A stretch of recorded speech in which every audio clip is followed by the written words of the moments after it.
కొన్ని నెలల నుంచి ఏదైతే కాంగ్రెస్ పార్టీ మా నాయకులు రాహుల్ గాంధీ గారి ఆలోచనలకు అనుగుణంగా బీసీలకి బీసీ కుటుంబ సభ్యులందరికీ స్థానిక సంస్థలలో 42% రిజర్వేషన్ కల్పించి ఎన్నికలకు పోవాలని రాష్ట్ర కేబినెట్ అప్రూవ్ చేసి అసెంబ్లీలో పాస్ చేసుకొని బిల్లుని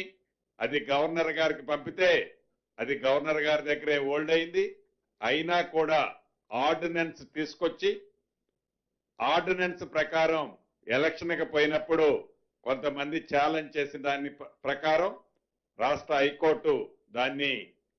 స్టే విధించడం జరిగింది. స్టే విధించిన తర్వాత మళ్ళీ సుప్రీంకోర్టుకి ప్రభుత్వం అప్రోచ్ అవటం,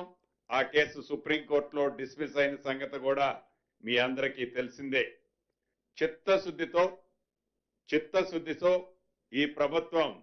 బీసీలకి 42% రిజర్వేషన్ కల్పించాలని శత విధాల ప్రయత్నం చేసిన కేంద్ర ప్రభుత్వ సహకారం లేని కారణంగా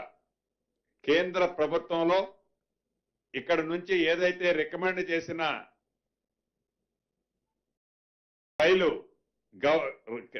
రాష్ట్రపతి గారి దగ్గరే హోల్డ్ అయి ఉండటం కారణం చేత కోర్టులలో కూడా ప్రభుత్వానికి వ్యతిరేకంగా నిర్ణయం వచ్చిన కారణం చేత రాష్ట్ర ప్రభుత్వం కోర్టులో ఫైట్ చేస్తూనే ఏదైతే 15th ఫైనాన్స్ కమిషన్ నుంచి రాష్ట్రానికి రావాల్సిన లోకల్ బాడీస్కి రావాల్సిన సుమారు 3,000 కోట్లు ఈ మార్చితో అవి ల్యాప్స్ అయిపోయే పొజిషన్ ఉంది.